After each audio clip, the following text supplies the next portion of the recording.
আসসালামু আলাইকুম, সবাই কেমন আছেন? আশা করি সবাই ভালোই আছেন। গতকাল একটা ট্রেড নিয়ে আমরা আলোচনা করতেছিলাম, সারাদিনে আমরা কোনো ট্রেড পাইনি। এটা আজকের দিনে কি অবস্থায় আছে চলেন গোল্ড দেখি আমরা।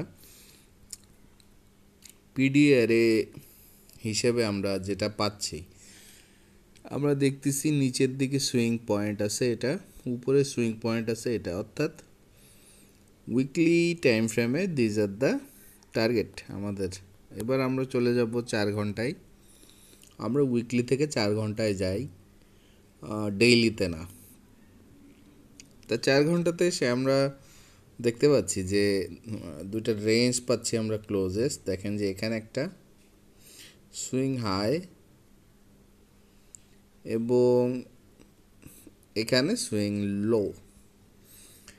তো এর ভিতরে যতক্ষণ আছে মূলত প্রাইসটা বলা যাচ্ছে না যে উপরে যাবে না নিচে যাবে, এটা মূলত স্কুইজড হচ্ছে এবং একটা রেঞ্জ বাউন্ড মার্কেটে আছে 50-50 না। আপনার বায়াররাও এখানে পক্ষে নেই এবং সেলাররাও পক্ষে নেই। এই অবস্থা যখন আমরা এবার চলে যাব 1 আওয়ারে। ওকে, 1 আওয়ারে ইন্টারেস্টিংলি আমরা আমরা যেটা দেখতেছি 1 আওয়ারে, ওই 4 আওয়ারের বিষয়টাই দেখতেছি যে নিচের দিক থেকে সুইং পয়েন্ট এটা ছিল, উপরের দিক থেকে সুইং পয়েন্ট এটা, এবং প্রাইসটা আপনার এর ভিতরেই মোটামুটি গতকাল থেকে ঘোরাঘুরি করতেছে।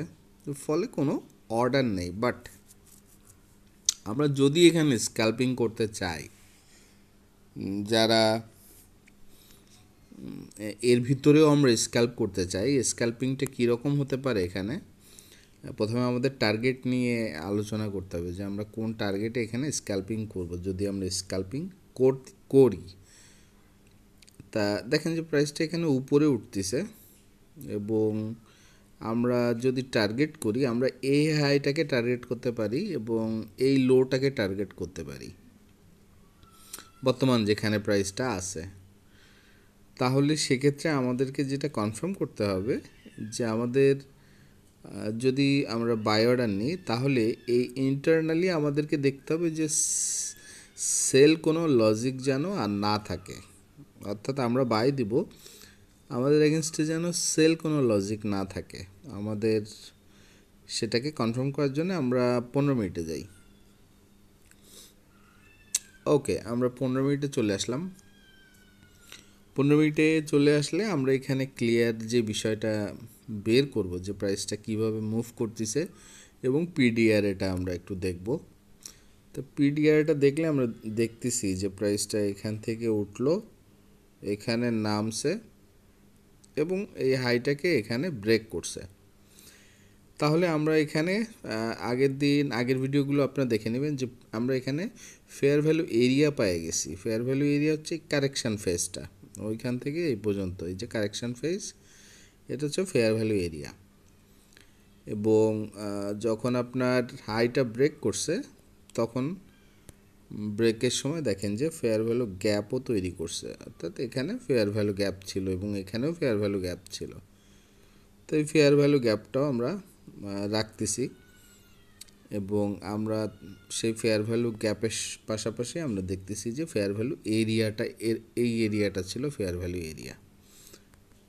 তাহলে আমরা ফেয়ার ভ্যালু এরিয়াটা যখন পেয়ে গেলাম, আমরা জানি যে প্রাইসটা যখন এর উপরে যখন গেছে, বাড়তি যে পরিমাণ গেছে, অর্থাৎ এখান থেকে এটুক ফেয়ার ভ্যালু অফার করা নেই, বাদ বাকিটা এখানে অফার্ড হয়ে গেছে। কিন্তু প্রাইস যখন আবার ফেরত আসবে, তখন সে ফার্স্ট লাইন অফ ডিফেন্সে আসতে পারে, যেটা এই ফেয়ার ভ্যালু গ্যাপের যে একেবারে উপরের সিলিং সেটা, অথবা এই ফেয়ার ভ্যালু গ্যাপে আসতে পারে যেটা হচ্ছে ওভারল্যাপিং ডিফেন্স, অথবা একেবারে এই লো পর্যন্ত আসতে পারে। তাই ক্ষেত্রে দেখেন যে ওভারল্যাপিং ডিফেন্সে এসে উপরে দিয়ে গেছে কিন্তু হাই ভাঙতে পারে নাই, আবার ফেরত আসছে এবং সেকেন্ড টাইমে এখানে এসে হাই ভাঙছে। তাহলে যখনই হাই ভাঙলো তখনই আমরা কারেকশান ফেজটা দেখতেছি এখান থেকে এতখানি, যেটা হচ্ছে নতুন ফেয়ার ভ্যালু এরিয়া, এবং এই ফেয়ার ভ্যালু এরিয়াটা যখন তৈরি হয়েছে তখন আমরা দেখতেছি এখানে ফেয়ার ভ্যালু গ্যাপও আছে। আমরা ফেয়ার ভ্যালু গ্যাপটাকে যদি প্রিসাইসলি ড্র করি এরকম একটা, তাহলে এখানে আমরা নতুন করে আবার একটা ফেয়ার ভ্যালু এরিয়া পাইছি এটা। আচ্ছা, এটা যখন কমপ্লিট হলো এরপরে দেখেন আবার প্রাইস একই জিনিসই করছে, যে প্রাইসটা আবার উপরের দিকে গেছে এবং নিচে আসছে, এবং আমি এটা দেখাচ্ছি এখানে উপরে গেল, নিচে আসছে এবং এই হাইটাকে এখানে ব্রেক করছে, যেটা রিসেন্টলি হয়েছে। সেক্ষেত্রে আমরা কারেকশন ফেজটা পাচ্ছি এখান থেকে এতখানি এই পর্যন্ত, অর্থাৎ এটা হচ্ছে নতুন ফেয়ার ভ্যালু এরিয়া। তা আমরা এই ফেয়ার ভ্যালু এরিয়াটাকে যদি বক্সের মধ্যে আনি আমরা দেখতেছি যে ডান পাশে একটা ফেয়ার ভ্যালু গ্যাপও তৈরি করছে যখন ব্রেক করছে হাইটা এখানে। ওকে, এই পর্যন্ত আমরা যেটা পেলাম তার বেসিসে আমরা চিন্তা করতেছি, আমরা দেখতেছি প্রাইস বারবার আপনার হাই ভাঙতেছে, অর্থাৎ আপ ট্রেন্ডে আছে, হাই ভাঙতেছে আপ ট্রেন্ডে আছে, এবং ফেয়ার ভ্যালু এরিয়াগুলোকে রেসপেক্ট করে করে উপরে যাচ্ছে। তাহলে এখন যে অবস্থায় আছে সে অবস্থা থেকে আমরা যদি বুলিশ সিদ্ধান্তে যেতে চাই তাহলে আমাদের সামনে বাধা কি?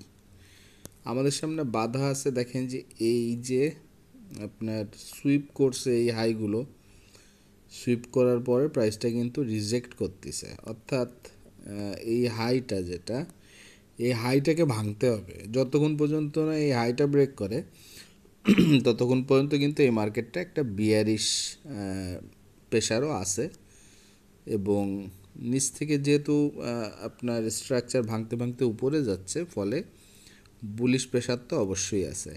তাহলে এই মার্কেটটা কমপ্লিটলি বুলিশ হতে গেলে, অর্থাৎ আমরা যদি আমাদের উপরের ওই টার্গেট পর্যন্ত যেতে চাই, তাহলে আমাদের এই যে বিয়ারিশ যে আপনার আর্গুমেন্টটা, এই বিয়ারিশ আর্গুমেন্টটাকে ক্যান্সেল করতে হবে। তো যতক্ষণ না ক্যান্সেল হচ্ছে ততক্ষণ পর্যন্ত কিন্তু আমরা এখানে কনফার্ম বলতে পারতেছি না, এবং ততক্ষণ পর্যন্ত কিন্তু প্রাইসটা মূলত 50-50।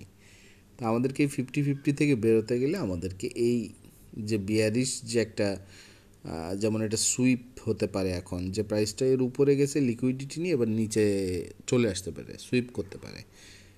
তা যতক্ষণ পর্যন্ত নয় হাইটা ভাঙতেছে আমরা এখানে কিন্তু বাই অর্ডার দিব না। অনেকে এটা করি, যারা জানি না তারা কি করি আমি একটু যদি আপনাদেরকে দেখাই, যে এই যখন এই ব্রেক করছে অনেকে এখানে অর্ডার প্লেস করি, অথবা একটু এসে এই যে টাচ করলো, টাচ করে রিজেক্ট করছে, এই রিজেকশানে অনেকে বাই অর্ডার প্লেস করি এবং এর নিচে স্টপ লস দিই, এবং দেখেন যে তাদের স্টপ লসটা হিট করে যাবে। আর যারা এখানে ব্রেকআউট দেখে ব্রেকআউট ট্রেডিং করতেছেন তাদের স্টপ লসটা যদি এর নিচে থাকে বা এর নিচে, সেটা কিন্তু এক্সপোজ হয়ে গেল।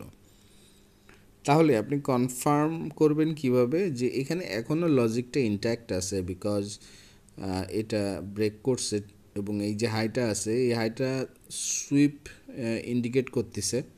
বর্তমানে দেখেন উঠতে পারতেছে না প্রাইসটা, কিন্তু যখনই হাইটা ব্রেক হয়ে যাবে আপনি দেখছেন উপরের দিকে যে সেলের দিকে যাওয়ার যে লজিকটা সেটাকে ডিসকার্ড করে দিল, এবং অলরেডি আমরা একটা বুলিশ ট্রেন্ডে আছি। ফলে তখন ইট মেক সেন্স যে হ্যাঁ ইট উইল গো আপ, এবং আপনার এই টার্গেটটা নিবে।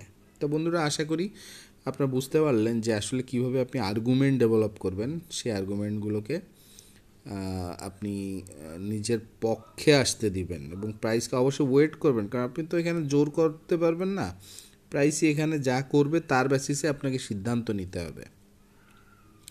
এখন এখানে যেটা হতে পারে যে প্রাইস এসে আপনার পিডিআরে, যেমন এখানে ফেয়ার ভ্যালু এরিয়াতে চলে আসছে, first line of defence, fair value গ্যাপেও চলে আসছে, second line of defence test করতেছে। এখন এখান থেকে যদি রিজেক্ট করে সেটা তো ভালো, আপনি এখানে বাই অর্ডার দিয়ে রাখছি আমি অলরেডি একটা বাই স্টপ, প্রবাবলি তখন ইট মাইট ওয়ার্ক। কিন্তু এখানে যদি আসে থার্ড আপনার যে ফাইনাল ডিফেন্সটা, আপনার শেষ যে ডিফেন্সটা, লাস্ট লাইন অফ ডিফেন্স, সেটা পর্যন্ত সে আসতে পারে, এবং এমনও হতে পারে সেটা নেওয়ার পরে সেই দিকে রান করলো এবং রান করে সেই লোটা নিল। ফলে আপনি দেখতে পাচ্ছেন যে আপনার আর্গুমেন্টগুলোকে আপনাকে কিভাবে আপনার পক্ষে আনবেন আপনি, বা পক্ষে তাক হতে দিবেন, আপনি মূলত আপনার পক্ষে তাক হতে দিবেন। যদি তাক না হতে দেন, আপনি যদি প্রাইসকে তার ফরমেশন দিয়ে ও যে সিদ্ধান্তটা নিচ্ছে সেই সিদ্ধান্তটা যদি নিতে না দিয়ে আপনি নিজে থেকে হুট করে জোর করে ট্রেড নেন, এটা কিন্তু আসলে একেবারেই ইলজিক্যাল হবে এবং আপনার ট্রেড লস হওয়ার সম্ভাবনাটাই অনেক বেশি হবে। তা বন্ধুরা, এভাবে ট্রেড করাটা অনেকটাই যুক্তিসঙ্গত, কারণ প্রাইস এভাবেই মুভ করে। আপনি যখন আস্তে আস্তে বুঝতে পারবেন, দেখবেন যে আপনি প্রাইসটার হাব ভাব রিড করতে পারতেছেন। তা আজ এ পর্যন্তই বন্ধুরা। ব্রোকার হিসেবে আপনারা যারা ব্রোকার এখনও চুজ করে পারেন নাই, আমার ডিসক্রিপশানে HFM ব্রোকার লিঙ্ক দেওয়া আছে, আপনারা চাইলেই বাইন্যান্স পে দিয়ে ডিপোজিট উইথড্র করে ট্রেড করতে পারেন ইনস্ট্যান্ট একেবারে। আমি ট্রেড করতেছি অনেক বছর, কোনো সমস্যা পাইনি। 24 ঘন্টাই সাপোর্ট অ্যাসিস্ট্যান্ট আছে, আপনারা চাইলেই অ্যাকাউন্ট খুলতে পারেন। কোনো সমস্যা হলে আমাকে প্রাইভেটে নক দিতে পারেন, আমি অ্যাসিস্ট করে দিব। তা বন্ধুরা, সে পর্যন্ত সবাই ভালো থাকবেন। নতুন ভিডিও আসা পর্যন্ত কথা হচ্ছে। আসসালামু আলাইকুম।